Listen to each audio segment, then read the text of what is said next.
Hi, I'm Tom, and this is Adult Game Reviews. This week I took a look at the in-development slice-of-life VN Law School by Mr. Maya. Have you ever played a game or interacted with a person that is so wrong about so many things, but they were so confident that it comes off as kind of charming? Well, I do live with you, Tom. What? No, not me. I'm talking about Law School.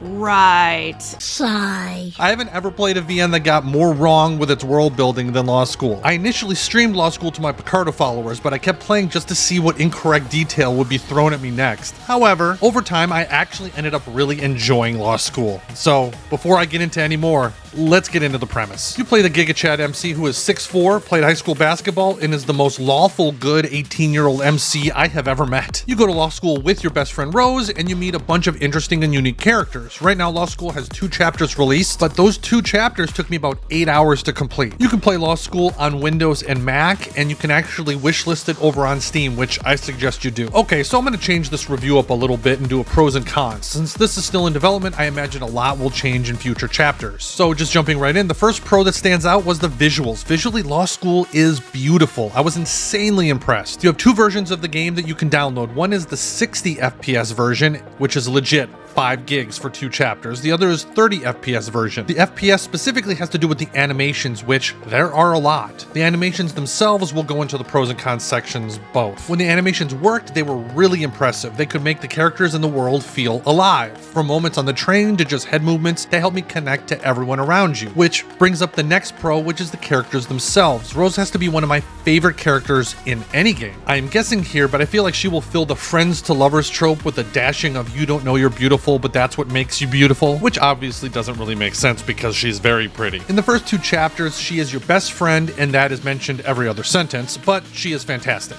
All I can say is, please don't make us wait for her as a love interest. Right now, there are only 3 official love interest paths. You have Aurora, Miranda, and Olive. But the way things are set up, I expect more in the future, and there are a lot of side characters. From Lana, Taylor, Samara, Sana, and the list goes on. Also, the writing is solid, which was my main criticism of Mr. Maya's last game, The Entrepreneur. The dialogue can be witty, and a huge improvement. I noticed the rare typo or strange word usage, which I'll discuss in the cons section, but I think the overall writing is definitely a pro. The last pro is this VN is at its best when it leans into the weird or goofy. From the dream sequences to the maitre d' in the fancy restaurant, to Rose falling or kicking the doors over, these moments were the best in the game and it made me forget about some of the cons. By the way, if you liked the video, please like it and subscribe if you aren't. I want to thank everyone for helping the channel get to 75,000 subscribers. That's crazy, and it's all thanks to you guys. Okay, let's get into the cons. I'm just gonna come right out and say it. The world building was terrible. It wasn't great.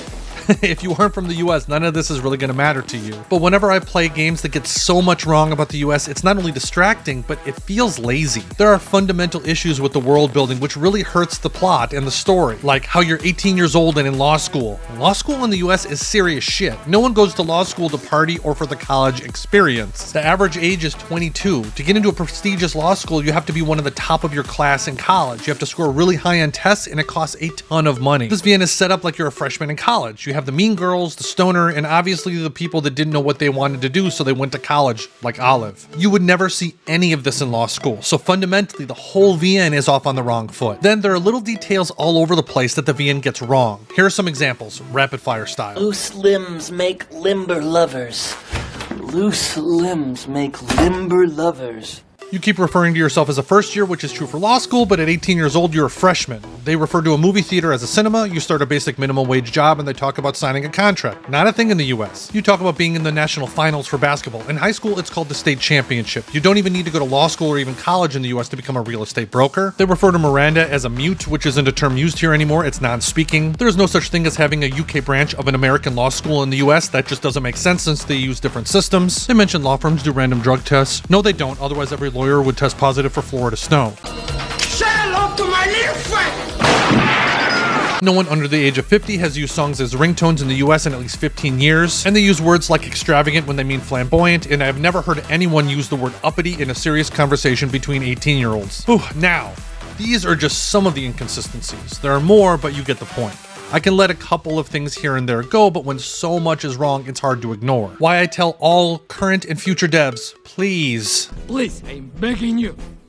Just make up a place or use a location that you're intimately familiar with. You don't need it set in the US specifically. That way any inconsistencies or mistakes are easily explainable. So you may not have cared about any of that, but I think more people will care about the next con, which early on the VN has no idea what it wants to be. You end up having the same conversations over and over again. Why did you become a lawyer? And it's all a slight variation of the same conversation. You hyper-focus on certain details that I honestly couldn't give a shit about. The MC is obsessed with getting into the library after hours. It's like, okay, I guess that's important, but I was tired of hearing about it. This leads the VN to kind of being boring early on. I feel like things didn't really pick up until you get to the mock trial, which was later in chapter 1. Lastly, the animations could be choppy at times. To test this out, I actually ran the VN through my 4090, and even with my 4090, it could be choppy. I would say maybe about half worked right. Okay, I'm gonna move on to like the neutral category. The sound effects could be good, but the music was pretty repetitive. I ended up putting on my own music eventually. Also, there isn't a ton of spicy content in the first 8 hours. Don't get me wrong, what is there is decent, but I did expect a bit more. Alright, overall, in spite of all the nitpicking, I actually really liked Law School, but it did take me towards the end of chapter 1 to get there. It was hard to ignore some of the issues, but the girls were great. I love Rose and Miranda, and Aurora has me intrigued, and all I wanted to do was focus on them. So, if you don't take the premise too seriously, there's a lot to enjoy here. Some of my favorite moments with the VN were just being goofy. So right now, I'm not going to do a play or wait or pass. You have to decide if you care about anything I said. I'm looking forward to seeing where things go and still crossing my fingers that Rose will become a love interest. I would also like to thank my backers from Patreon and Subscribestar. And if you haven't seen my Project Passion Season 2 review, you can check it out right here.